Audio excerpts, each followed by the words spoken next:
जी sir. ठीक है, चलिए। तो आज का जो टॉपिक है वो है oops, one of the most important topic. चाहे आप कुछ पढ़े मत पढ़े, इसको जरूर पढ़ लीजिएगा। चाहे आप इंटरव्यू देने जा रहे हैं, चाहे कुछ भी, सही प्रोजेक्ट बना रहे हैं, कुछ भी। पर ये है क्या, बता सकते हैं? oops, हाँ, कॉलेज में पढ़ा था। हाँ, वही है बेसिकली। देखा जाए तो थ्योरेटिकल भी है और देखा जाए तो प्रैक्टिकल भी है। ठीक है, थ्योरेटिकल आपसे इंटरव्यूज में थ्योरेटिकली पूछा जाएगा, आपसे प्रैक्टिकली इसका कोई वो नहीं पूछेगा। बस हाँ, आपके जो थ्योरेटिकल वाला कॉन्सेप्ट है वो क्लियर होना चाहिए। जैसे कि आप लोगों ने कहा ऑब्जेक्ट ओरिएंटेड प्रोग्रामिंग।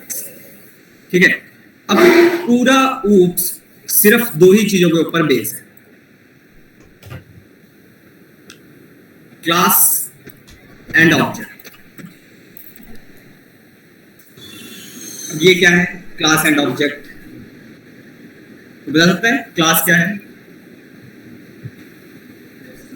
नहीं, क्लास में हम लोग पहले से डिफाइन कर लेते हैं हम लोगों को क्या क्या चाहिए, क्या क्या चाहिए। ओके, ठीक है। मतलब काफी सारी चीजें उसमें पहले से स्टोर करके रख लेते हैं एक तरीके से।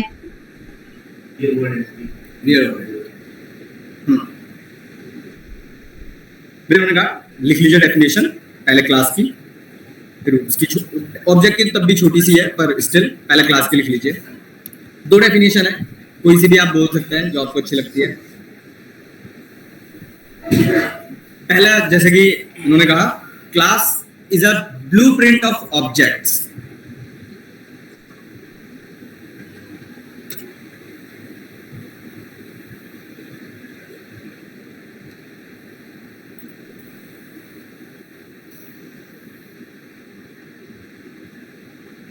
इसकी रिकॉर्डिंग पूजा में रखी हुई है, किसने मैसेज किया है?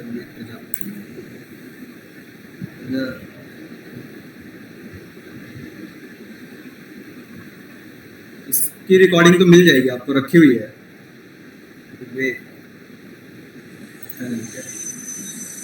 थर्सडे का छूट गया था तो फ्राइडे वाला मेरे सिर के ऊपर से ओवरफ्लो हो रहा था। आज का कुछ नहीं होगा, आज का पूरा नया टॉपिक है, आज का पूरा नया। समझिए, class is a blueprint of object, पहली पॉइंट, मतलब ये पहला डेफिनेशन है इसका। सेकंड डेफिनेशन वो लिख लीजिए, class is a collection of. अब इन्होंने कहा था ऑब्जेक्ट, ऑब्जेक्ट का कलेक्शन नहीं है, ध्यान रखिएगा। It is a collection of properties and methods. Methods, properties क्या है, मेथड्स क्या है, देखने को तो बहुत सिंपल से है पर स्टिल इंपॉर्टेंट है। पर कोई बता सकता है क्लास, हमने अभी लिखा class is a blueprint of objects, blueprint का मतलब क्या है? काइंड ऑफ मैपिंग जिसे हम बोलते हैं। ठीक है, और अभी हमने चलो प्रॉपर्टीज और मेथड की हम बाद में बात करेंगे। कोई एग्जांपल बता सकते हो क्लास का?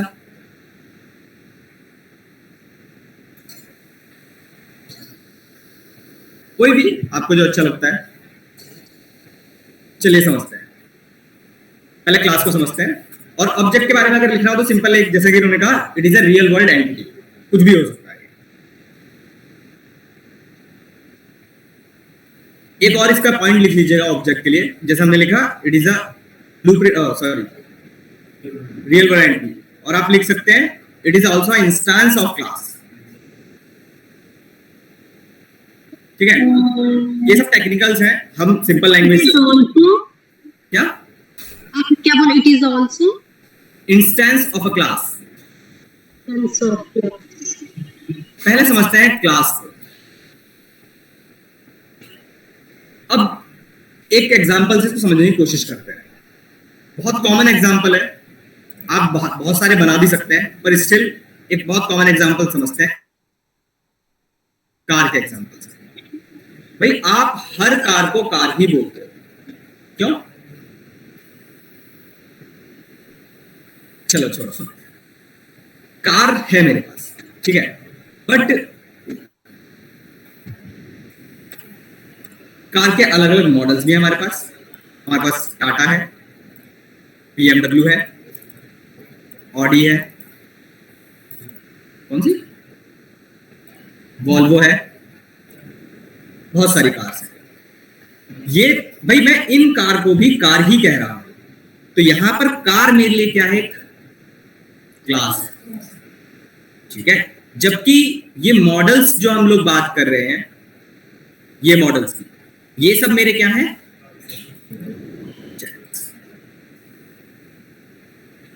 आया समझ में। अब आप इसके थ्रू कितने भी एग्जांपल्स बना सकते हैं, कोई भी एग्जांपल आप कंसीडर कर सकते हैं। पर अगर हम बात करें तो भाई जैसे टाटा, BMW, ऑडी, इन सब की हम बात कर रहे हैं, हर कार में स्टीयरिंग होता ही है, और टायर्स, हर कार में 4 टायर तो कंपल्सरी, तभी आप कार बोलते हो उसको, बाकी तो बात की बात है, ठीक है। तो भाई मैंने ये देखा इसमें कि जो कार है और या जो ऑब्जेक्ट्स हैं डिफरेंट डिफरेंट, उनमें कुछ प्रॉपर्टीज सेम है, समझ रहे हो भाई। जैसे उसका हो सकता है, जैसे स्टीयरिंग की बात करी थी हमने, स्टीयरिंग है ही, टायर है ही, तो ये कॉमन प्रॉपर्टीज है। बट स्टिल क्या मैं ये कह सकता हूं Tata is also same as BMW? नहीं, है ना, किसी भी पर्पज से नहीं हो सकती है।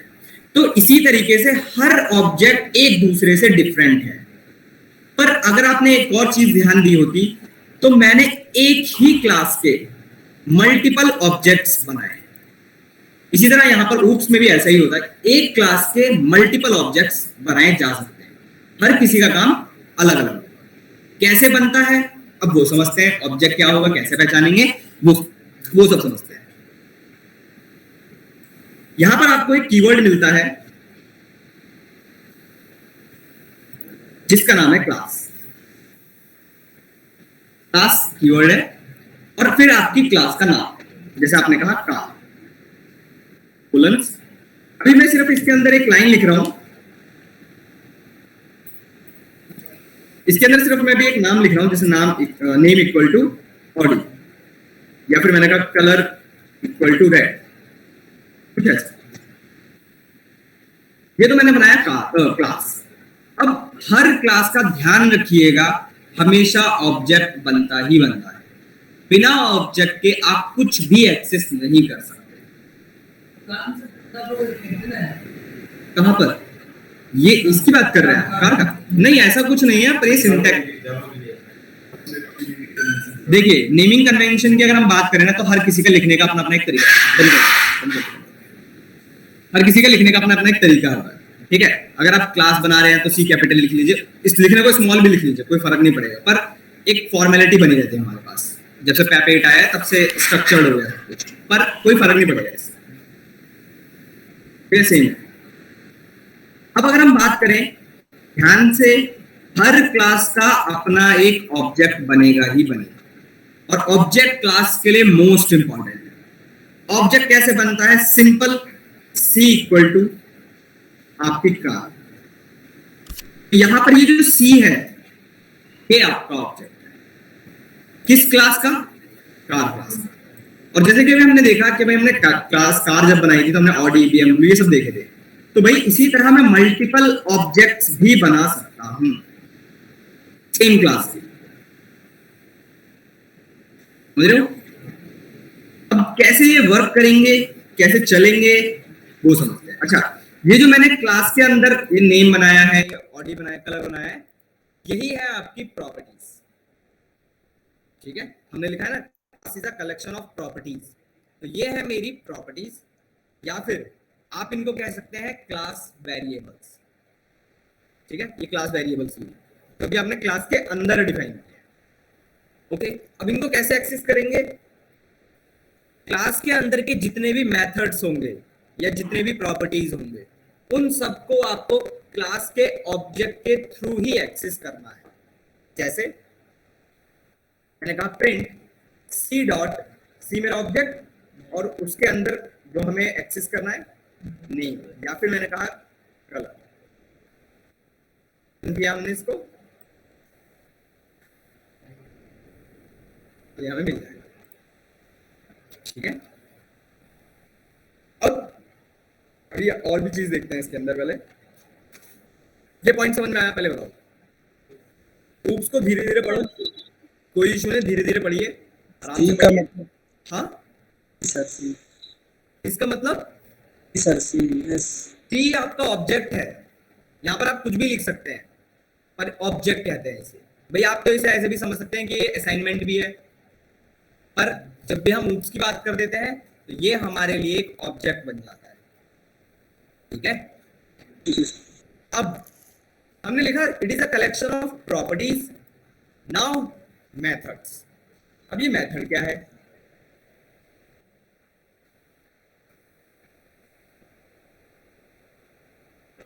चलो, अब मेथड को समझने के लिए हम थोड़ा सा पीछे की तरफ जाते हैं। हमने फंक्शंस पढ़े थे, याद है? फंक्शंस को ही अगर आप क्लास के अंदर लिख देते हैं, वही आपके मेथड्स बन जाते हैं।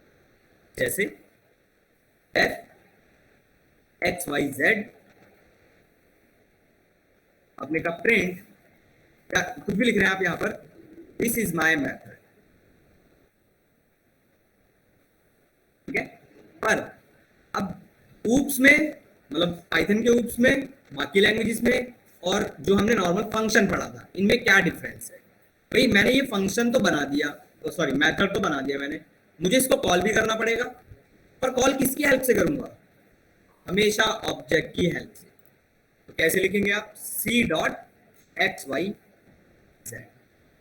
पर इस टाइम पर ये आपको एरर देगा। ध्यान से देखिएगा कि एरर क्या दे रहा है, और आप बताइएगा ये क्या एरर दे रहा है। रन करते हैं, देखते हैं क्या एरर है। टाइप है पूरा पढ़िए, इस वजह से एरर है। कहां पर? भाई यहां पर लिखा हुआ है सी एक्स वाई जेड, मतलब यहां की बात कर रहा है ये, यहां की बात कर रहा है ये। अब ये क्या बोल रहा है? X Y Z takes 0 positional argument but 1 was given. मतलब एक दिया हुआ है और आप 0 पास करने की कोशिश कर रहे हैं। तो भाई अब आपने अभी तक फंक्शन जो बनाए थे नॉर्मली वो ऐसे ही बनाए थे कि भाई हमने फंक्शन बना दिया, उसकी कॉलिंग कर दी, चल गया।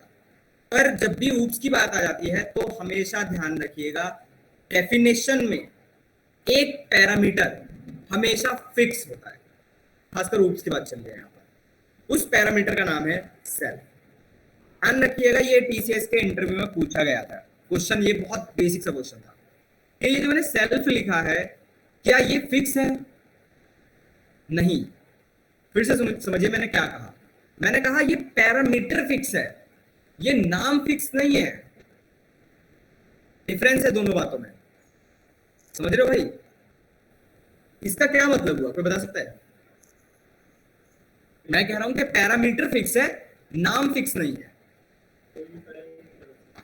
कोई भी पैरामीटर हो सकता है, मतलब उसका नाम कुछ भी हो सकता है, पर पहला पैरामीटर फिक्स होगा। और ये टीसीएस के इंटरव्यू जो क्वेश्चन पूछा गया था उसने आंसर यही दिया था कि हाँ ये जो सेल्फ नाम का वर्ड है ये फिक्स है। नहीं, ये सेल्फ नाम का वर्ड फिक्स नहीं है। आपको इंटरनेट पर भी देखने को मिलेगा कि भाई यूज कर लिया है सेल्फी, सेल्फ हर जगह सेल्फी दिखाई देगा आपको, उसके अलावा एक दूसरा वर्ड कहीं नहीं दिखाई देगा, पर अगेन फिक्स नहीं है। पर मैं बताऊंगा ये सेल्फ क्यों आया और क्या काम था इसका, बहुत अच्छा रोल है इसका। तो ये ध्यान रखिएगा कि आपको एक पैरामीटर यहाँ पर लिखना ही पड़ेगा। हमने सेल्फ लिखा है, क्यों लिखा है आगे समझेंगे इसको। रन करते हैं तो ये अब आपका चल जाएगा। अब क्लास बनाने से कोई बता सकता है फायदा क्या है? कौन बताएगा? इसके अंदर हमने दो चीजें लिखी है, it is a collection of properties and it is a collection of methods.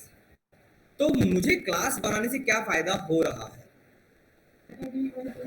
बिल्कुल, बात तो सही है, कैटेगरी वाइज हो जाएगा। और क्लास को चेंज भी दूसरे कोड में भी यूज कर सकते, बार बार कोडिंग नहीं लिखना पड़ेगी। बार बार कोड नहीं लिखना पड़ेगा। भाई आपके पास सपोज करो 50 फंक्शन है, भाई 50 फंक्शन है तो भाई आपका लाइन भी जाएंगी, मैं ये मना नहीं कर रहा हूँ जाएंगी, पर हर किसी को याद रखना, यूज करना थोड़ा डिफिकल्ट होगा।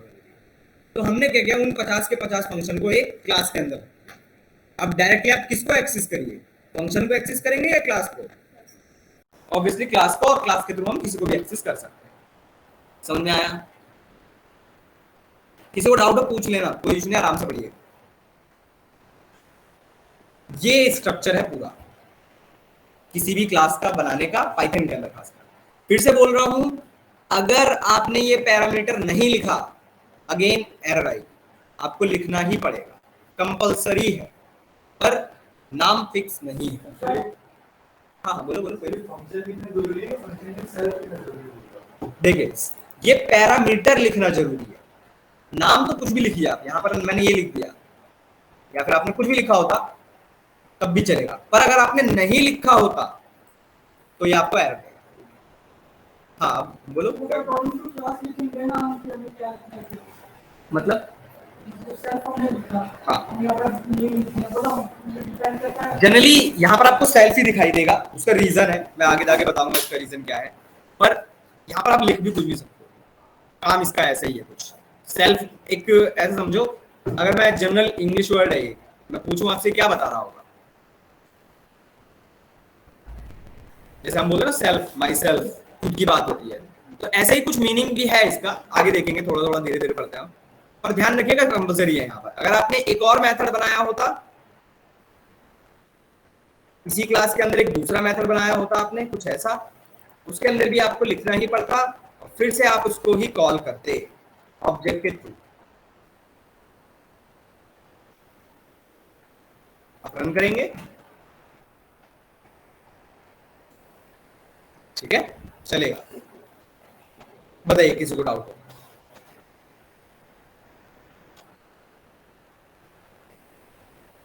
नहीं है? कुछ भी लिख सकते हैं, नहीं नहीं कॉन्फ्लिक्ट नहीं करेगा, नहीं करेगा, इसकी चिंता मत करिए कि कॉन्फ्लिक्ट करेगा, नहीं करेगा। पैरामीटर है, पैरामीटर हमने ये देखा नहीं था क्या? मैं दिखा देता हूँ आपको फिर से, याद करिए। फंक्शन जब हमने पढ़ा था, तो अगर मैं कोई फंक्शन मान लूं लाइक ABC, और उसके अंदर मैंने अगर कोई दो पैरामीटर पास किया एग्जांपल के तौर पर A, B, और मैंने प्रिंट किया A, B, फिर मैंने एक दूसरा फंक्शन बनाया F, X, Y, Z, और यहाँ पर भी मैंने A, B पास कर दिया, कोई फर्क नहीं पड़ता इससे, ठीक है, चलेगा।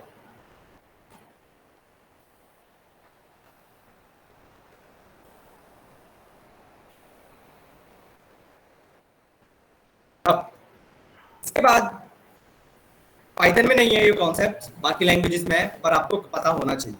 यहाँ पर नहीं देखने को मिलेगा पाइथन में, पर आपको वो कॉन्सेप्ट पता होना चाहिए। किसी ने सुना एक्सेस मॉडिफायर्स, सॉरी स्पेसिफायर्स? बाकी लैंग्वेजेस, पाइथन में नहीं है। चलिए कोई बात नहीं, मैं याद दिला देता हूँ, सुना सबने होगा, बस नाम ही नहीं पता है। ये सुना है?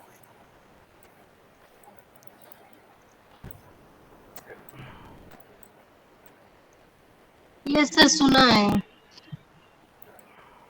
C++ में था। बिल्कुल, बाकी लैंग्वेज में, पाइथन में नहीं है।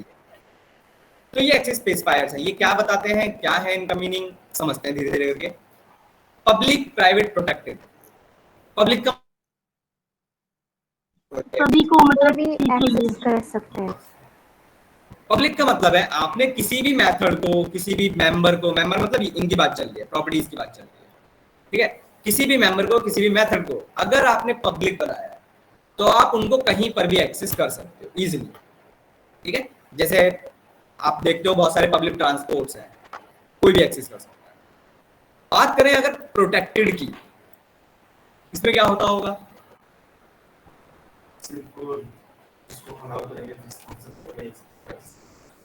कोई एग्जांपल दे सकते हो रियल लाइफ से जिसे समझ में आए?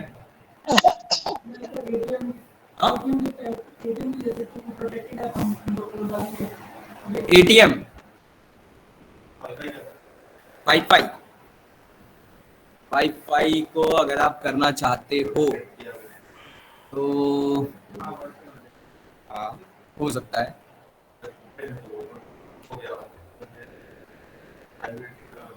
अच्छा, वाईफाई को प्राइवेट कर सकते हैं, प्राइवेट भी कर सकते हैं, प्रोटेक्टेड है, चलो मान लिया, ठीक है। ओके, समझते हैं यहाँ पर प्रोटेक्टेड का एक्चुअल मीनिंग क्या है। भाई जैसे इन्होंने वाईफाई का एग्जांपल है, इसी को लेते हैं। चलो मेरे घर में वाईफाई लगा हुआ है, मैं तो एक्सेस करूंगा ही करूंगा, मतलब मैं क्लास हूँ और मेरा घर क्लास है और वहां पर तो मैं एक्सेस कर सकता हूँ। अब मैं कह रहा हूँ कि भाई जो मेरे घर में और मेंबर्स हैं अलग अलग, उनको भी एक्सेस दिया हुआ है मैंने। थोड़ा सा और ऊपर तरीके से एग्जांपल समझो इसको। मैं हूं, मेरे फादर हैं, मेरे फादर ने वाईफाई लगवाया और उन्होंने मुझे भी एक्सेस दिया, जैसे कि उन्होंने कहा, तो मैं भी एक्सेस कर सकता हूं।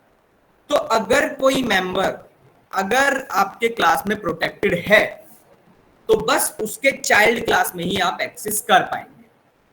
ये डेफिनेशन बाकी लैंग्वेज में वर्क करती है, पर ये डेफिनेशन पाइथन में वर्क नहीं करती।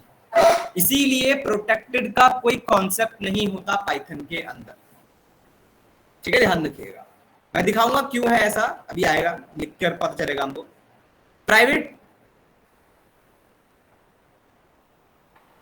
प्राइवेट का मतलब क्या होगा? सिर्फ जिस क्लास में आपने कोई मेंबर को प्राइवेट बनाया है सिर्फ वही एक्सेस कर सकता है और कोई नहीं एक्सेस कर सकता। कैसे पहचानेंगे कोई मेंबर पब्लिक है, प्राइवेट है या प्रोटेक्टेड है? पाइथन बाकी लैंग्वेज में हमें ये तीनों वर्ड्स, तीनों कीवर्ड्स लिखने पड़ते थे, पर यहाँ पर ऐसा कुछ नहीं है। यहाँ पर कैसे पहचानेंगे वो देखिए। जैसे ये था नेम कलर, अगर आपने नॉर्मल नेम इस तरीके से बनाया है तो ये आपके लिए पब्लिक मेंबर है। अब जैसे ये कलर है, कलर के आगे अगर आपने एक अंडरस्कोर लगाया है तो ये बन गया प्रोटेक्टेड। अब याद करो डेफिनेशन वेरिएबल की, याद है किसी को वेरिएबल की डेफिनेशन? क्या अंडरस्कोर अलाउड होता है वेरिएबल्स बनाने के लिए? तो क्या ये नॉर्मल वेरिएबल नहीं है फिर से? इसीलिए पाइथन में प्रोटेक्टेड का कोई कॉन्सेप्ट नहीं। पर प्राइवेट का कैसे दिखेगा? अंडरस्कोर 2 टाइम्स अंडरस्कोर, क्या आपने लिखा मॉडल इक्वल टू सपोज करिए 2019। तो अब ये आपका प्राइवेट मेंबर है, ये प्रोटेक्टेड मेंबर है और ये आपका एक पब्लिक मेंबर है। अब एक्सेस करने की बात थी तो देखिए मैं बाहर की तरफ, यहाँ बाहर है ना हमारा ये वाला कोड, बाहर की तरफ लिखा हुआ है। तो अगर मैं लिख रहा हूँ C dot name, public member है, मैं एक्सेस कर सकता हूँ। अगर मैं लिख रहा हूँ सी डॉट अंडरस्कोर कलर, तब भी मैं एक्सेस कर सकता हूँ। पर अगर मैं लिखूं C dot underscore underscore model, तब ये आपको एरर देगा। और एरर क्या देगा वो भी देखिए।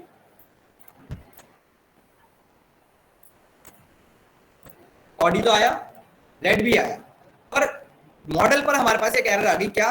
Car object has no attribute model. पर इसका क्या मतलब हुआ? क्या ये मॉडल मेरे पास नहीं है?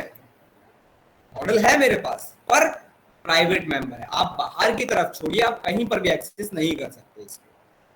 तो आगे जाकर समझेंगे इस प्राइवेट की हेल्प क्यों लगेगी हमको, आगे समझेंगे, धीरे धीरे बढ़िए। तीनों समझ में आए?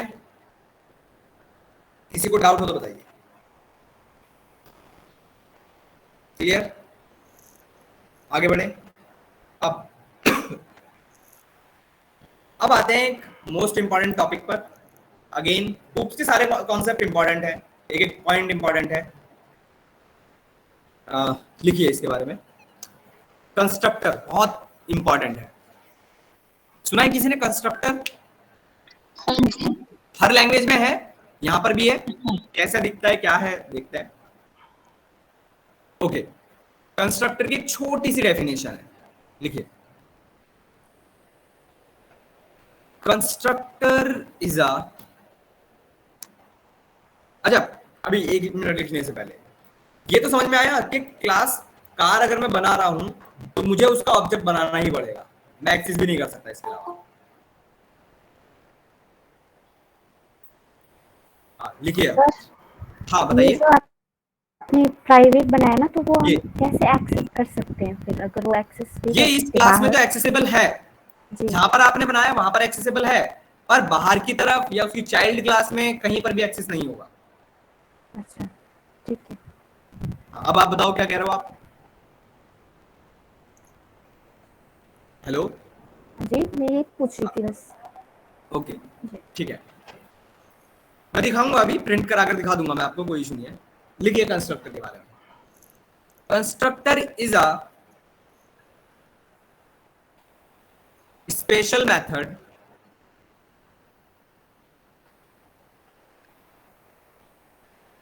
constructor is a special method that calls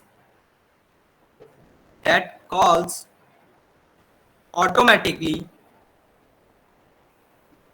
when an object of a class या whenever an object of a class क्या हुआ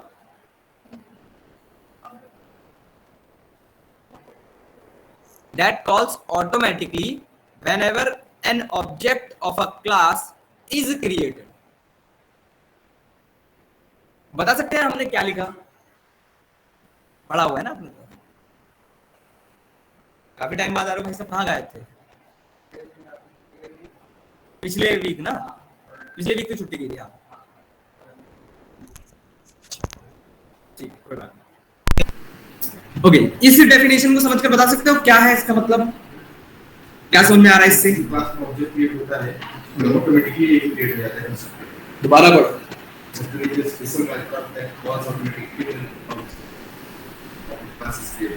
हमने 2-3 पॉइंट लिखे इसमें। पहला पॉइंट हमने इसमें एक मेथड नाम की चीज लिखी, इसमें एक कॉल्स नाम की चीज लिखी, तीसरा हमने इसमें ऑटोमेटिकली एक नाम की चीज लिखी, चौथा हमने इसमें एक ऑब्जेक्ट क्रिएटेड की एक लाइन लिखी। ये 4 पॉइंट इंपॉर्टेंट है इसमें। तो इनसे क्या मतलब निकल रहा है? मतलब जब हम कोई ऑब्जेक्ट कॉल करेंगे वो ऑटोमेटिकली ऑब्जेक्ट के थ्रू कॉल हो जाएगा। बिल्कुल कुछ ऐसे हमने लिखा कि कंस्ट्रक्टर एक ऐसा मेथड है, मेथड मतलब वही डेफ जो हम बना रहे हैं अभी तक, एक ऐसा मेथड है जो कब कॉल हो जाएगा, जैसे ही आप उसका ऑब्जेक्ट बना देंगे। कैसा दिखता है समझिए, मैंने बनाया क्लास, मैंने बनाया कार, एफ, अगेन मेथड था तो डेफ तो बनाना पड़ेगा हमको, underscore underscore 2 times, underscore sorry I need underscore underscore, इसी को बोलते हैं कंस्ट्रक्टर। आप जब जेंगो वगैरह पढ़ेंगे तो वहां पर आपको एक फाइल भी दिखाई देगी इस नाम से, init.py करके नाम दिखाई देगा, या फिर बहुत सारी चीजें दिखाई देंगी इसी से। इसका ही मतलब होता है कंस्ट्रक्टर। ब्रैकेट वही सेल्फ नाम का पैरामीटर हमारा, प्रिंट मैंने लिखा print this is my constructor.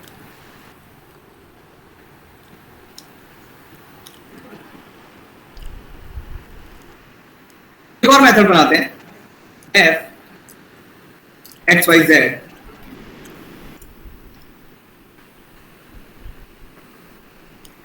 print this is my normal method।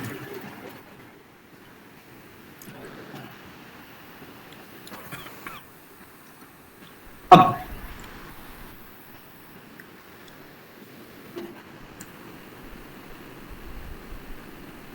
जैसे ही हम इस क्लास का ऑब्जेक्ट बना देंगे, जैसे ही मैंने ऑब्जेक्ट बना दिया उसी टाइम पर ये कॉल हो जाएगा।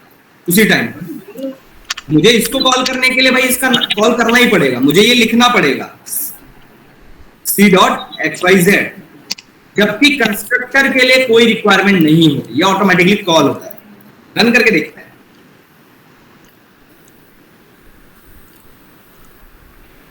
चलिए, पर अब इसकी रिक्वायरमेंट क्या है तो बता सकता है?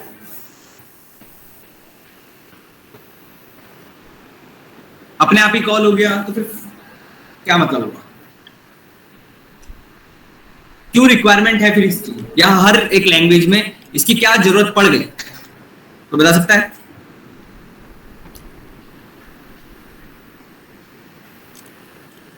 सोचो। हम लोग खुद से बार बार कॉल ना करना पड़े। किसको? कंस्ट्रक्टर एक चीज और ध्यान रखिएगा, कंस्ट्रक्टर एक क्लास में एक ही बनाइएगा, आप दूसरा बनाएंगे ओवरराइड करेगा, कोई मतलब नहीं है। ठीक है, तो क्या फायदा है? ऑब्जेक्ट को जैसे बार बार कॉल ना करना पड़े। ऑब्जेक्ट को बार बार कॉल ना करें, ऑब्जेक्ट को कॉल नहीं करते हैं हम लोग, अच्छा ऑब्जेक्ट क्रिएट होता है। यहां पर ये आपने ऑब्जेक्ट क्रिएट किया है। अब समझिए, कंस्ट्रक्टर की रिक्वायरमेंट इसलिए पड़ती है ताकि हम लोग कुछ इनिशियल लेवल पर कुछ वैल्यूज को इनिशियलाइज करवा पाए। भाई हो सकता है कि मेरा प्रोग्राम रन हो रहा हो और उसको जब वो क्लास कॉल हो तभी कुछ पैरामीटर्स चाहिए हो। आगे जाकर आप जब माइस्क्ल पढ़ेंगे वहां पर भी आएगा ये, वहां पर भी देखेंगे कि हमने एक क्लास बनाई, ऑब्जेक्ट बनाया और कुछ पैरामीटर्स लिखे। वो पैरामीटर्स कहां जाते हैं? उस क्लास के कंस्ट्रक्टर में जाते हैं और फिर वहां से कहीं पर भी आप एक्सेस कर सकते हैं। तो यहां पर कहने का मतलब ये है कि अगर मुझे इनिशियल लेवल पर कुछ वैल्यूज को इनिशियलाइज करना है, कुछ वैल्यूज बाय डिफॉल्ट पास करनी है, तब हम लोग कंस्ट्रक्टर का यूज करते हैं। जैसे कहां पास करेंगे वो वैल्यू? यहां पर, जैसे मैंने यहां पर लिखा ऑडी और यहां पर मैंने लिखा उसका कलर सपोज करिए रेड। तो हमने दो वैल्यूज यहां पर पास किए। अब ध्यान रखिएगा कितनी वैल्यू पास की हमने? 2। ये सबसे पहले इस कंस्ट्रक्टर के पास ही जाएंगी। कैसे जाएंगी भाई? ये सेल्फ नाम का पैरामीटर तो रहेगा ही रहेगा ऐसा, कॉमा आपका नेम, मतलब वही पैरामीटर है जो भी आप लिखना चाहते हो, XYZ, कलर। ठीक है, अगर आप प्रिंट करते हैं इसको,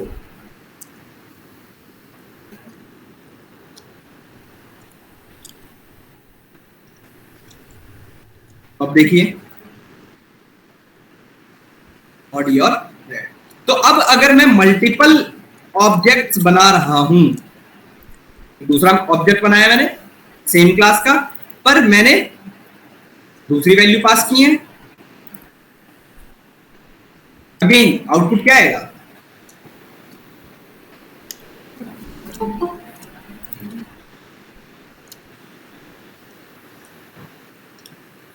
क्या आउटपुट आना चाहिए इसका?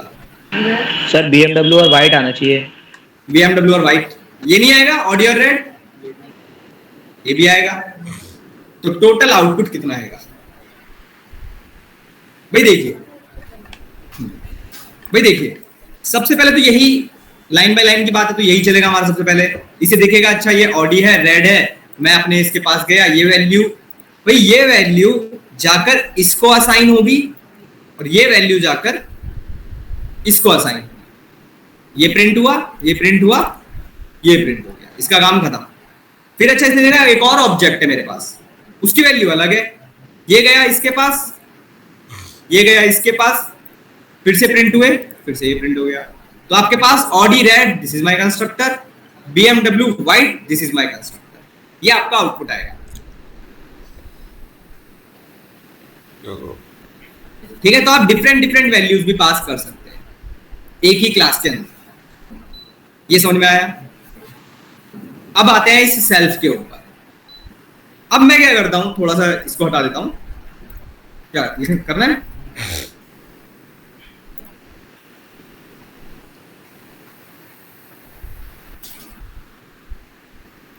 सर ये जो सेल्फ है, ये सर मतलब एक कीवर्ड है, मतलब पाइथन का, या फिर पैरामीटर? मैं भी अभी यूज कर रहा हूं, इसी पे आ रहा, हम इसको यूज करते हैं।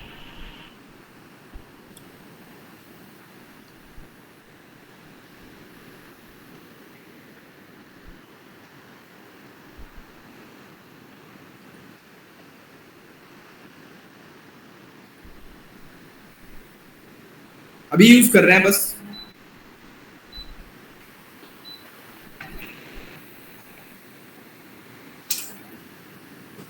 ठीक है, हटा दो इसको। अब देखिए, इसको हटा रहा हूं मैं, इसको भी हटा रहा हूं और यहां पर इसको कॉल कर।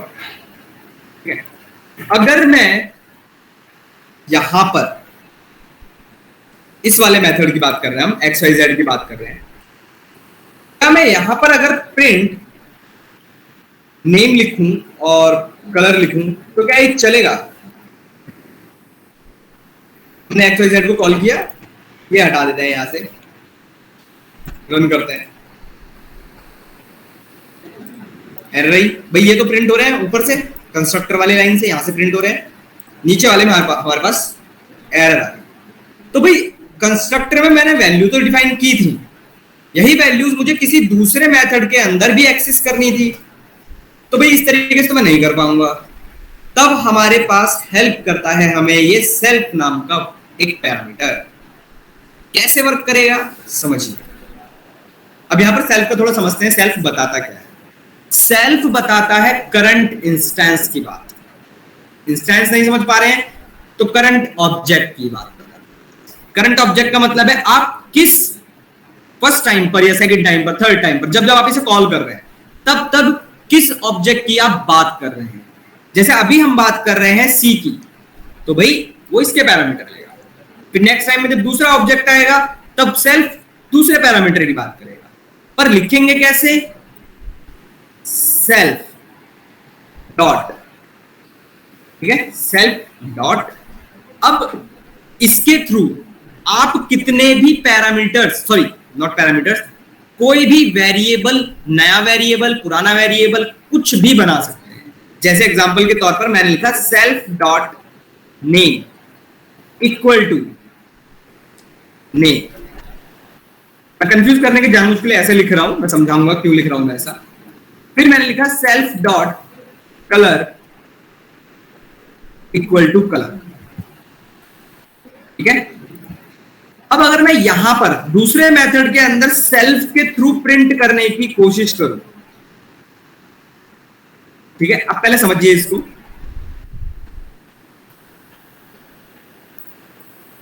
ये जो ऑडी है ये जाकर किसके अंदर असाइन होगा? इस नेम के अंदर। ये जो रेड है ये जाकर असाइन होगा इस कलर के अंदर। हमने यहां पर ये वाला जो नेम लिखा है या फिर ये वाला जो कलर लिखा है, ये एक नया वेरिएबल है, नाम है। ये मत समझिएगा कि ये जो नेम आपने यहां लिखा था यही नेम ये वाला नेम, नहीं।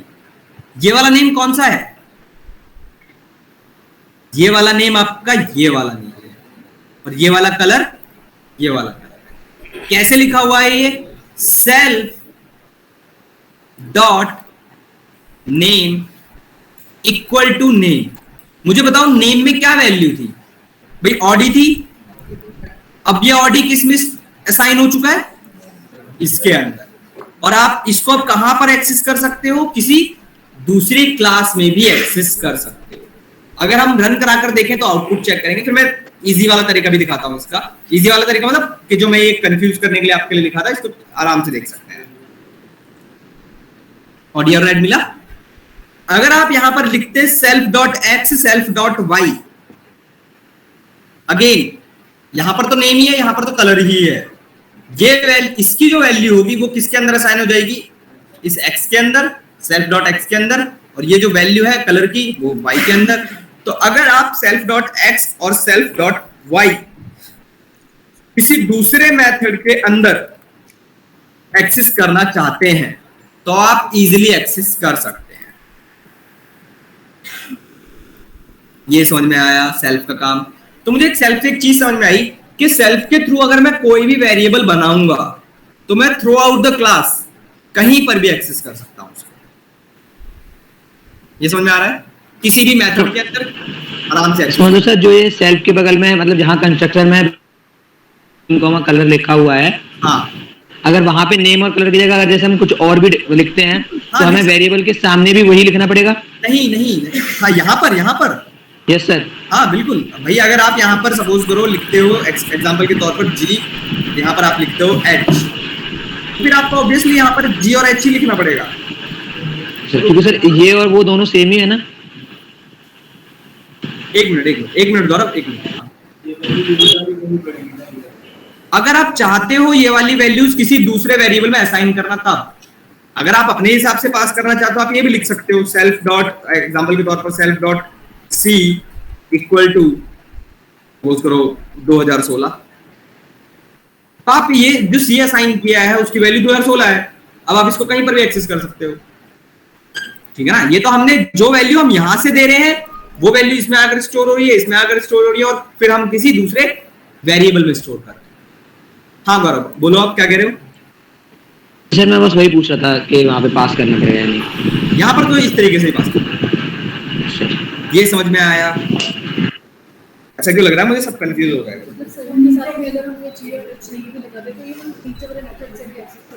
अगर हम कहाँ पर जी और यहाँ पर,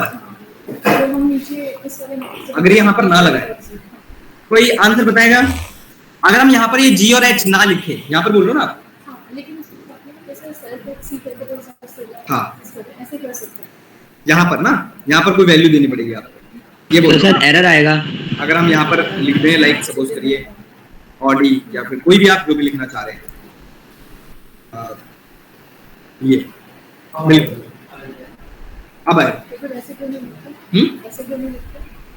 अब कोई बताएगा इनका आंसर? ऐसा क्यों नहीं करते हैं हम लोग? मेथड में तो एक्सेस अभी भी कर सकते हैं आप, अभी भी चलेगा, आपका कोड अभी भी चलेगा। जो आप यहाँ से पास कर रहे थे, यूजर जो पास कर रहा था, फिर वो वैल्यू का कोई रोल नहीं जाएगा, क्योंकि आपकी वैल्यू ठीक है। इसीलिए आप, अच्छा क्या अभी एरर आएगी मेरे पास? पहले तो ये बताइए पक्का,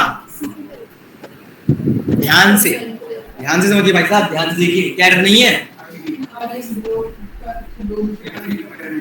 हाँ भाई, एरर नहीं आएगी, एरर आएगी इसमें। यहाँ पर आप 2 पास कर रहे हो और उसको ऐसा लेने के लिए यहाँ पर एक भी पैरामीटर नहीं है, एक तो पहले से डिफाइन है, उसके लिए तो एक भी नहीं है, प्लस एरर आएगी। कहाँ पर? यहाँ पर आपको वेरिएबल का नाम लिखना है ना, ये तो फंक्शन। हाँ, जैसे कि नीचे ऑडियो राइट है, हाँ, तो उसमें आर्गुमेंट में जो ऑडियो राइट आया है, हाँ, ऊपर भी आना चाहिए ना? आना चाहिए, बात तो सही है, आना चाहिए, पर अगर आप अपडेट कर देंगे। अच्छा क्या अभी अपडेट हुआ? ये भी बताइए।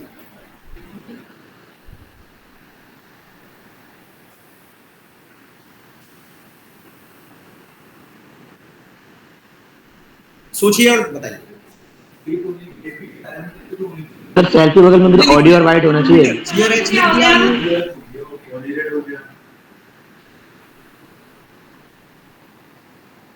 देखिए समझिए, ध्यान से समझिए भाई, ये वाला जो ऑडी है ये जाकर तो जी के अंदर असाइन हो गया, ठीक है। सपोज करो इसका नाम आपने क्या आया है, ऑडी आया है, करेक्ट है।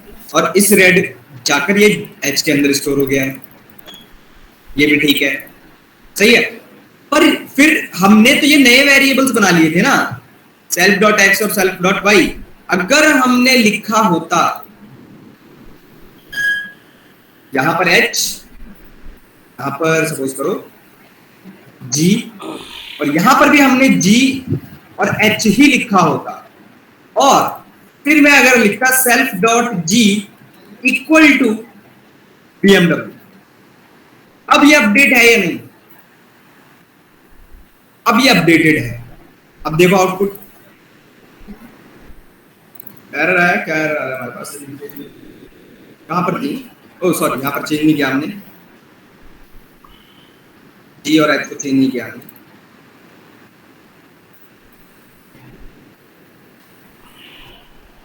वो अपडेट बीएमडब्ल्यू, और भाई वेरिएबल यहां पर असाइन कर दो ना लेफ्ट हैंड की तरफ। ये तो असाइनमेंट की वैल्यूज हैं जो आप असाइन करना चाहते हो। भाई आया समझ में? नहीं सर ये थोड़ा कंफ्यूजिंग हो रहा। एक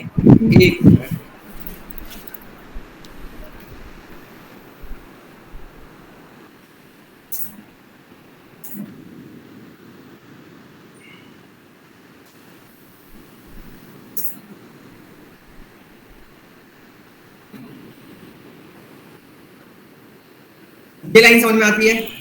ये बताइए। मैं अगर आप सबसे पूछूं ये x और ये y, सेल्फ को छोड़ दो, x और y, क्या ये दोनों वेरिएबल नए वेरिएबल नहीं है ना? तो और वेरिएबल की डेफिनेशन क्या है? वेरिएबल कुछ भी हो सकता है। तो क्या मैं यहां पर नेम नहीं लिख सकता? क्या मैं यहां पर कलर नहीं लिख सकता? और अगर हाँ नीचे हम चेंज करेंगे ऑब्वियसली नेम और कलर। पर अगर मैं फिर यहीं पर नीचे के तरफ ही सेल्फ डॉट नेम फिर से लिख रहा हूं और उसकी वैल्यू को चेंज कर दिया मैंने, पर बस नहीं ये पूछा था इसलिए बता रहा हूं, तो ये अपडेटेड हो गया ना, आप सेम वेरिएबल की वैल्यू को अपडेट कर रहे हो। समझ में आ रही है बात? जी इसलिए भाई ये काम करना नहीं चाहिए। ऑब्वियसली अपडेट आप ऐसे नहीं करोगे, वो तो रिक्वायरमेंट होगी तब की बात है। पर अब एक और चीज यहां पर, क्या मैं सेल्फ के बिना, मतलब ये जो सेल्फ हमने लगाया इसके बिना कोई वेरिएबल बनाता, लाइक एग्जांपल के तौर पर x इक्वल टू कुछ ऐसा, और मैं यहां पर प्रिंट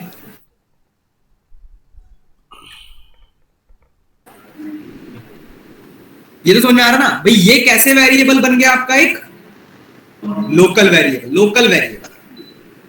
और सेल्फ के थ्रू आप जो बना रहे हो वो कैसे बनते आ रहे हैं आपके एज अ ग्लोबल, अगर देखा जाए तो, ताकि हम कहीं पर भी एक्सेस कर पा रहे हैं। तो ये चीज ध्यान रखिएगा कि बिना सेल्फ के अगर आप कोई वेरिएबल बनाओगे तो वो एक लोकल वेरिएबल बनेगा। इतना क्लियर है? हटा दो इसको ना। तो ये सेल्फ डॉट एक्स ये एक्सेस हो गया है ना? नहीं, अगर आप ऐसे लिखोगे x इक्वल टू 2016 आपने जो लिखा था और रन करने की कोशिश करोगे इसको, तो ये आपको एरर देगा। ओके ठीक है, सेल्फ के थ्रू अगर बनाया होता तो चल जाता है। हाँ, यहाँ पे एक्स के आगे सेल्फ डॉट लगाना होता आपको है। हमेशा वेरिएबल सेल्फ के थ्रू बनाना चाहिए।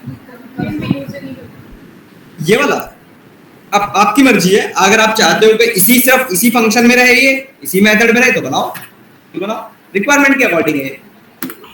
हाँ कंस्ट्रक्ट में ही बना देगा मैं सेल्फ। नहीं, ऐसा कुछ नहीं है, आप कहीं पर भी बना सकते हो सेल्फ के थ्रू, बिल्कुल करेगा। आप इस वाले मेथड में भी बना सकते हो, यहाँ पर भी आप बना सकते हो और कहीं पर भी एक्सेस कर सकते हो। ये तो कंस्ट्रक्टर इसलिए हमने बनाया ताकि हम वैल्यू यहीं से पास कर पाए। आया समझ में? किसी को डाउट हो पूछ लो, मैं बहुत धीरे चल रहा हूँ इसके लिए। हाँ हाँ बताओ। कौन से वाले? ये हाँ, ये गए यहाँ पर।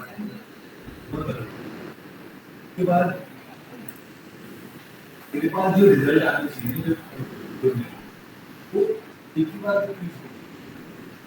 एक ही बार एक ही बार क्यों शो हो रहा है? कितनी बार प्रिंट है?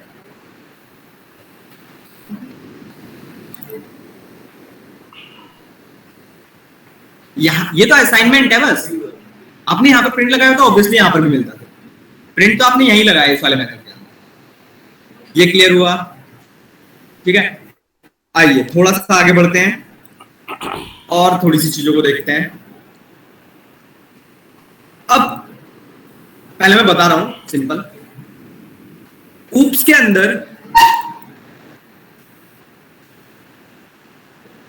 इसके अपने 4 पिलर्स भी हैं, मोस्ट इंपॉर्टेंट पिलर्स है इसके। कौन कौन से हैं बता सकता है? पहला है इनहेरिटेंस। हाँ बताओ। पॉलीमॉर्फिज्म, बिल्कुल।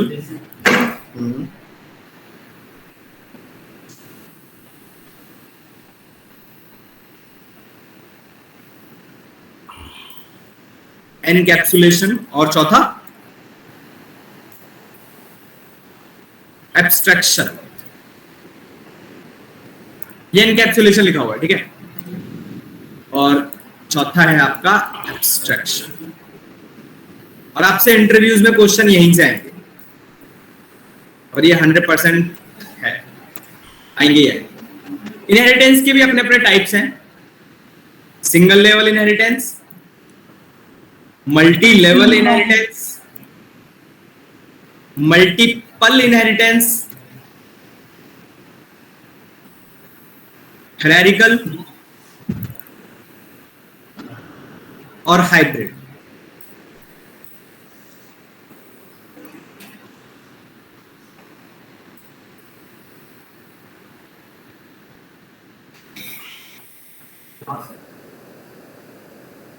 मैं दोबारा बता देता हूं। ऊप्स के 4 पिलर हैं, इनहेरिटेंस, पॉलीमॉर्फिज्म, एनकैप्सुलेशन और एब्स्ट्रैक्शन। फिर इसके बाद इनहेरिटेंस के भी टाइप्स हैं, single level inheritance, multi level inheritance, multiple inheritance, hierarchical inheritance और हाइब्रिड इनहेरिटेंस। ठीक है, ये सब सिर्फ अभी हम इसका वो देख रहे हैं, ओवरव्यू देख रहे हैं, पढ़ नहीं रहे हैं। कोई बता सकता है पहले इनहेरिटेंस का एग्जांपल? रिलेशनशिप मतलब पेरेंट चाइल्ड का रिलेशनशिप था इसमें। पेरेंट चाइल्ड का रिलेशनशिप, जैसे पेरेंट्स के गुण हम लोग बोल सकते हैं जीन्स बच्चों में होते हैं, सेम उसी टाइप में। बिल्कुल कुछ ऐसा ही है भाई। आपके पास एक क्लास है जिसको आप पेरेंट क्लास कह रहे हो, उसी क्लास भाई जैसे फादर है, फादर का चाइल्ड है, चाइल्ड के पास फादर की कुछ प्रॉपर्टीज होती है, उसी को बोलते हैं इनहेरिटेंस। उसके टाइप में आएंगे बाद में। पॉलीमॉर्फिज्म,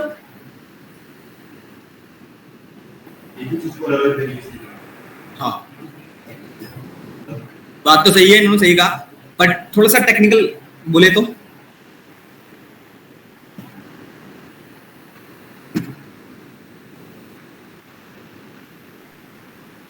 पॉली, देखिए पॉली का मतलब होता है मैनी और मॉर्फ का मतलब होता है फॉर्म्स, मैनी फॉर्म्स। ठीक है, इसमें क्या होता है, याद है वो हमने पढ़ा था फंक्शन ओवरलोडिंग, जिसमें हमने ये कहा था कि भाई एक दो फंक्शंस हैं और उनके number of parameters different different है, तो हम उसे फंक्शन ओवरलोडिंग बोल देते हैं। इसमें जाकर आपको फंक्शन ओवरराइडिंग भी दिखेगा। एक एग्जांपल देता हूं, पॉलीमॉर्फिज्म का मतलब है मैनी फॉर्म्स, एक ही फंक्शन के अलग अलग काम। एग्जांपल को बता सकता है? रियल लाइफ एग्जांपल याद रहेगा।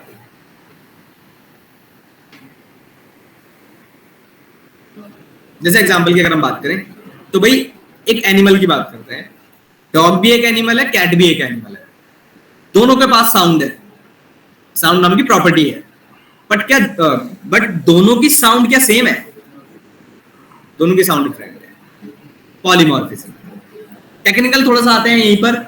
एक हमने फंक्शन पढ़ा था लेंथ नाम का, ठीक है, लेंथ का फंक्शन अगर मैं स्ट्रिंग के ऊपर लगा रहा हूं तो कितनी लेंथ आती थी? मान लो हेलो वर्ड है और हेलो के ऊपर मैं अगर लेंथ चेक कर रहा हूं तो कितनी आएगी? 5। पर यही लेंथ नाम का फंक्शन अगर मैं लिस्ट के ऊपर लगा रहा हूं तो कितनी लेंथ आएगी? जितने नंबर ऑफ एलिमेंट्स होंगे। फंक्शन सेम ही था पर आउटपुट दोनों के अलग अलग है, तो उसी को बोलते हैं पॉलीमॉर्फिज्म। एनकैप्सुलेशन, इसमें डेटा को हाइड करते हैं। हाँ, डेटा को बाइंड करते हैं, कुछ ऐसा। जी। पर कुछ कोई एग्जांपल? हाइड भी करते हैं। हाँ, कैसे हाइड करते हैं। हाइड करके हो? कोई रियल लाइफ एग्जांपल दे सकते हो? देखो ऊप्स को जितना ज्यादा रियल लाइफ से, एक्चुअली ऊप्स आया ही इसीलिए था ताकि आप पूरे के पूरे ऊप्स को रियल लाइफ में कंपेयर कर सको, क्योंकि आप देखते आते हो रियल लाइफ में, इसीलिए बहुत अच्छा कॉन्सेप्ट था ये। C++ में जब इंक्लूड किया गया था तब अच्छा चलो छोड़ो, एनकैप्सुलेशन की बात करते हैं। क्या मतलब है एनकैप्सुलेशन का? इसमें एक वर्ड आ रहा है कैप्सूल, वहीं से भी समझ सकते हो। वैसे तो कैप्सूल देखा आप लोगों ने, कैसा होता है? चलो छोड़ो, कैसा भी होता है, क्या फर्क पड़ रहा है। पर कैप्सूल की बात करें हम, तो हम मेडिकल पर जाकर जब कैप्सूल लेते हैं, लिया हमने, स्वेलो किया, खत्म। पर बाई चांस की बात है कि आपने उसे कभी ओपन किया होगा, ठीक है, पर मैं कह रहा हूं कि बहुत रेयर केस है कि आपने ओपन किया होगा। अच्छा चलो ओपन किया, अच्छी बात है, पर वो आपको कैप्सूल में ही क्यों दे रहे हैं फिर?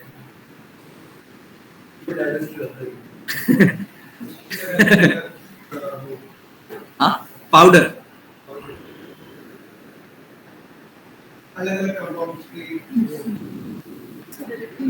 डायरेक्टली नहीं ले सकते, सॉलो नहीं कर सकते डायरेक्टली, चलो मान लिया, सब कुछ मान लिया, पर फिर भी कैप्सूल में ही क्यों? चलो देखो, बॉडी में जाती है, हो जाता है, बात करती है, ऐसी कुछ है। अब समझिए यहाँ पर थोड़ा टेक्निकल की तरफ बढ़ते हैं। भाई जो उसके अंदर वो पाउडर है या कोई भी गोली होती है या कुछ भी सही, क्या वो सिंगल एक सॉल्ट से बन जाती है? भाई उसके अंदर अलग अलग सॉल्ट्स होते हैं और कुछ सॉल्ट्स की प्रॉपर्टीज ऐसी भी होगी कि अगर वो एयर के साथ बाइंड में आ गई तो खत्म, मतलब उसका बिहेवियर चेंज हो जाता है अगर देखा जाए तो ऐसा ही कुछ है यहाँ पर भी। क्या हम, अच्छा यहाँ पर हमने किया क्या एक्चुअली, हमने यहाँ पर यूजर से उस पाउडर की इंफॉर्मेशन को हाइड किया। हमने नहीं बताया यूजर को कि भाई इसके अंदर किस कलर का पाउडर है, भाई जब तक आप ओपन नहीं करोगे तब तक नहीं पता आपको। इसी तरीके से एनकैप्सुलेशन भी आता है। हम एनकैप्सुलेशन में क्या करते हैं, डेटा और मेथड दोनों को बाइंड करके एक जगह पर रख देते हैं, कैप्सूल के अंदर, बोलने के लिए कैप्सूल है वो, पर एक जगह बाइंड करके रख देते हैं ताकि उसका बिहेवियर चेंज ना हो। समझ रहे हो, इसी को बोलते हैं एनकैप्सुलेशन। अच्छा, कैसे बनाया जा सकता है एनकैप्सुलेशन, कैसे मैं हाइड कर सकता हूं किसी चीज को? नहीं, कमेंट्स का मतलब हो गया आपके कोड में ही नहीं है वो।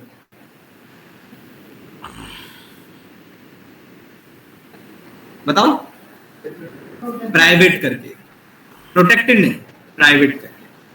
ध्यान रखिएगा, एनकैप्सुलेशन को अचीव करने के लिए आपको उस मेंबर को प्राइवेट बनाना पड़ता है, बहुत सिंपल है, ठीक है।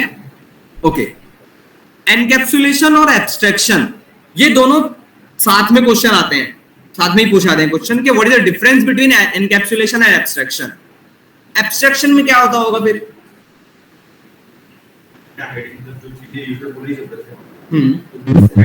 ठीक होगा। ठीक है, एनकैप्सुलेशन में भी कुछ ऐसे ही कर रहे थे ना हम, इसलिए सिमिलर दिखाई देता है।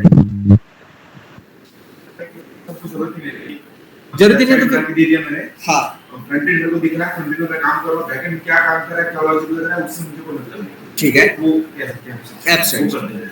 ठीक है, बात ऐसी कुछ है। एक एग्जांपल समझते हैं इसको। थीसिस वगैरह लिखी होगी आप लोगों ने कॉलेज, या रिपोर्ट वगैरह आप बनाते होंगे, समरी टाइप में जो आप बनाते होंगे। क्या आपने पूरा का पूरा पैराग्राफ लिख दिया था उसके अंदर, मतलब पूरा भाई क्या प्रोजेक्ट कर रहा है आपका, आपने सिंपल एक समरी दी उसको, बाकी सब हाइड कर दिया। तो यहां पर भी हाइडिंग की बात है, पर यहां पर हाइडिंग एक अलग ही लेवल पे होती है। यहां पर हम पूरी की पूरी क्लास को ही हाइड करवा देते हैं यूजर से।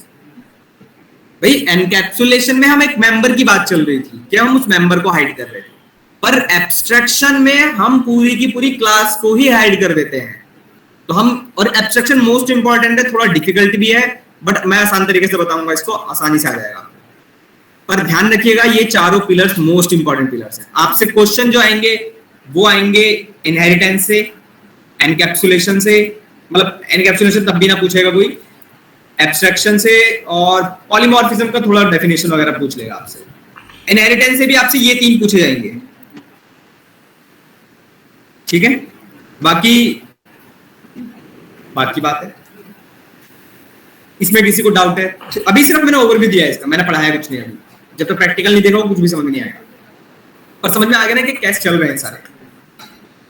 चलिए भाई, बता देना यार, डराना मत मुझे, बाद में मत बोलना कि सर दोबारा पढ़ा दो, फिर बैच में मिलेगा किसी में जिसमें स्टार्ट होगा।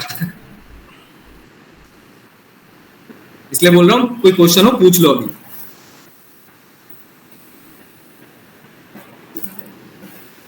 इनको तो रखते हैं साइड में, इनको तो हम एक एक करके पढ़ेंगे। इसके अलावा हमारे पास एक वो आता है टाइप ऑफ मेथड्स। नेक्स्ट जो आता है हमारे पास वो आता है टाइप ऑफ मेथड्स। यही पढ़ा रहा हूं मैं, बस टाइप ऑफ मेथड, धीरे धीरे पढ़ो, आगे नहीं पढ़ाऊंगा मैं इसके, छोटा सा ही है, ज्यादा बड़ा नहीं है। टाइप ऑफ मेथड्स 3 टाइप के हैं आपके पास। नेट चला गया? 3 टाइप के हैं आपके पास।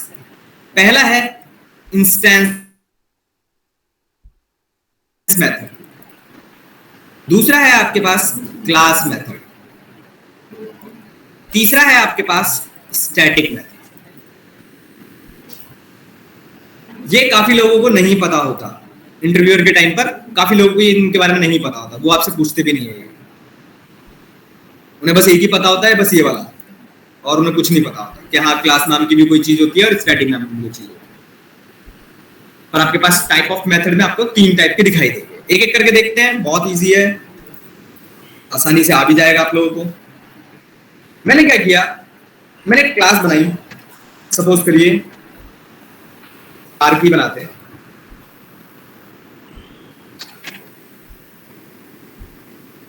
मैंने एक मेथड बनाया, मेथड का नाम मैंने रखा XYZ, या आप जो भी नाम रखना चाहते हैं।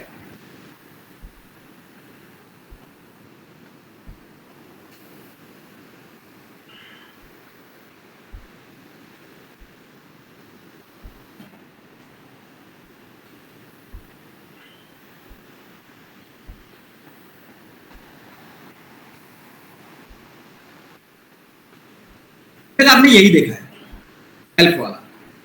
जितने भी मेथड्स बाय डिफॉल्ट पाइथन के अंदर बनते हैं वो सारे के सारे, अगर उसमें सेल्फ नाम का कीवर्ड लिखा है या नॉर्मल एक पैरामीटर लिखा हुआ है, वो सारे के सारे आपके इंस्टेंस मेथड होते हैं। जो आपने अभी पीछे ही बनाया था वो इंस्टेंस मेथड था, ये भी आपका इंस्टेंस मेथड है।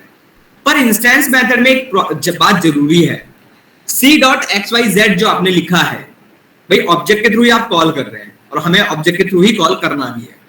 रन किया हमने, इसका आउटपुट हमें मिलेगा, ठीक है। पर क्या मैं ऐसा नहीं लिख सकता था, कार डॉट, कार मेरा क्या है क्लास, और उसके अंदर का मेथड ये वाला मेथड मेरा, ठीक है।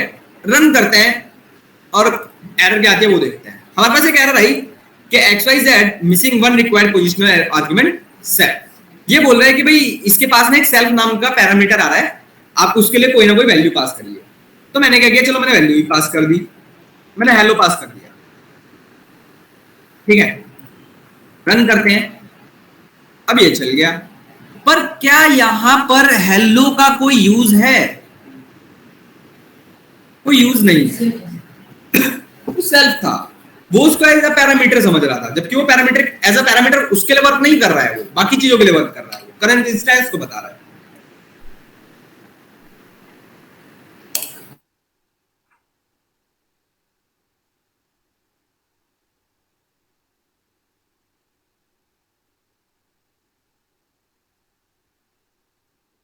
इस तरीके से नहीं करना, ठीक है, हटा देते हैं इसको। ये तो नॉर्मल सा मेथड है, इंस्टेंस मेथड ही बोलते हैं इसको।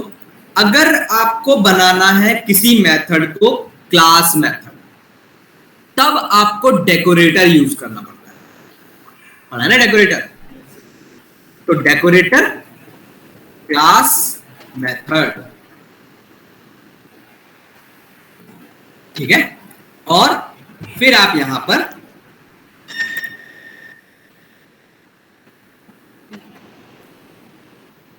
कोई मेथड बनाया आपने ABC, इसके अंदर भी, अच्छा ये तो हमें पता चल गया ना कि भाई सेल्फ के थ्रू अगर मैं कोई वेरिएबल भी डिफाइन करूंगा तो मैं उसको कहीं पर भी एक्सेस कर सकता हूं, ठीक है। इसमें भी आपके पास एक पैरामीटर फिक्स रहता है, नाम कुछ भी हो सकता है, मैंने CLS लिखा है ताकि आपको अलग अलग दिखाई दे। अब इसको बोलते हैं क्लास मेथड। अब क्लास मेथड का फायदा बस इतना सा है कि भाई अब आप इस टाइम पर क्लास के ऑब्जेक्ट से और क्लास के नेम से दोनों तरीके से एक्सेस कर सकते हो। जो भी आपको अच्छा लगता है आप उसको उस तरीके से डायरेक्टली एक्सेस कर सकते हैं। पर यहां पर एक चीज ध्यान रखिएगा, अगर हम कोई मेथड बना रहे, कोई वेरिएबल बना रहे हैं इंस्टेंस में यूजिंग अ सेल्फ, और मैंने यहां पर कुछ लिख दिया, सपोज करिए हेलो, इस टाइम पर मैं क्लास मेथड के अंदर CLS.x या सेल्फ, चलो आप अगर सेल्फ से ही ले रहे हो तो सेल्फ ही लिख लो, कोई इशू नहीं है, सेल्फ ही लिख रहा हूं मैं यहां पर। क्या ये प्रिंट होगा?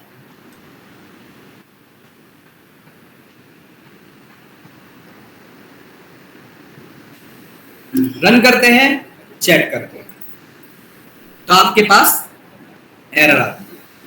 तो ध्यान रखिएगा इस चीज का, अगर आपने किसी मेथड को एक क्लास मेथड बनाया है तो उस टाइम पर आप जो भी पैरामीटर ऊपर से डिफाइन करेंगे, वेरिएबल्स डिफाइन करेंगे, उनको आप क्लास मेथड के अंदर एक्सेस नहीं कर पाएंगे। ध्यान रखिएगा इस चीज का, चाहे भले यहां CLS होता चाहे कुछ होता, तब भी नहीं कर पाते,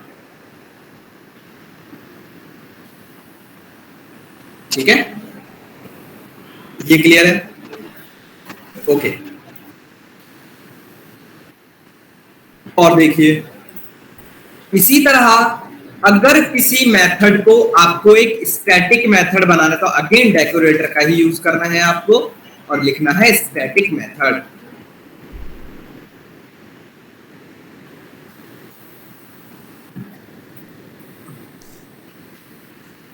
अब इसके अंदर कोई भी पैरामीटर नहीं आता।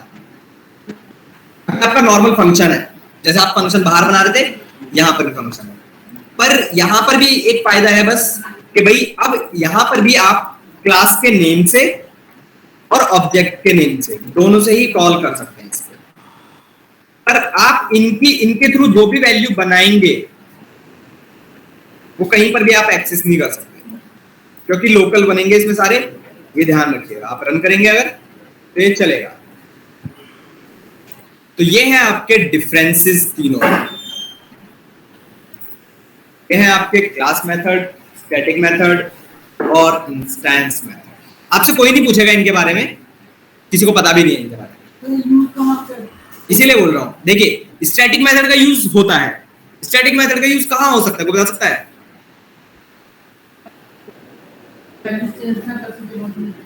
आपने ये देखा अभी तक कि भाई ऊप्स के अंदर अगर मैं मेथड बना रहा था जब नॉर्मल, तो भाई ये सेल्फ मेरे लिए कंपलसरी था उसमें, और मुझे ऐसा नहीं चाहिए, मुझे नहीं पास करना ये, तब मैं इसका यूज करूं। समझ रहे हो? इसी तरह भाई मुझे ये क्लास मेथड आपको ऐसे भी कहीं नहीं दिखेगा, या तो आपको ये दिखेगा या फिर आपको ये स्टैटिक मेथड दिखेगा, दोनों ही दिखेंगे, क्योंकि इसके अंदर कोई पैरामीटर आता नहीं है। तो जितने मेंबर्स इसमें बनेंगे आपके, वो सारे के सारे लोकल होंगे, पर उनसे वैल्यू आप कैलकुलेट करवा कर ले सकते हो। इसी तरह इनसे भी ले सकते हो, पर इसके अंदर ये सेल्फ आपको पास करना पड़ेगा। सेल्फ कभी कभी दिक्कत करता है, इसीलिए आप नहीं चाहते हो, हम नहीं चाहते पास करना, हम अपने अकॉर्डिंग फंक्शन हमें बनाना आता है। जितने पैरामीटर मैं पास करना चाहूं मैं सिर्फ उतने ही यहां पर पास करूंगा।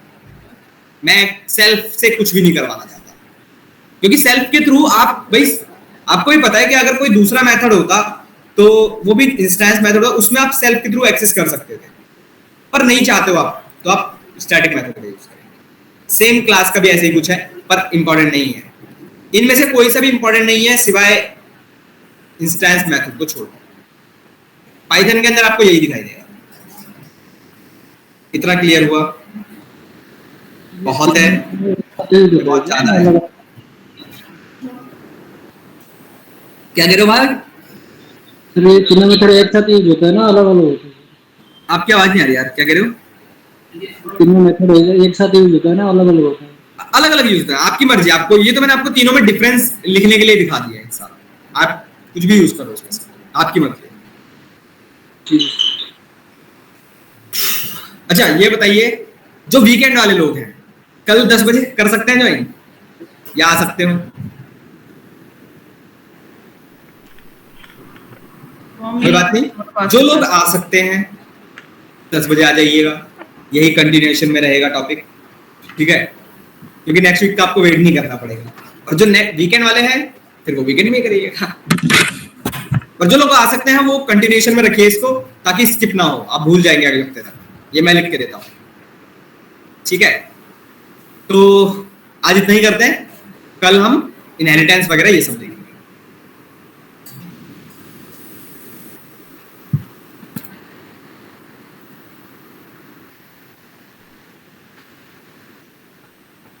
सर एमएल की क्लास 3 बजे होगी? हाँ भाई, ओके सर।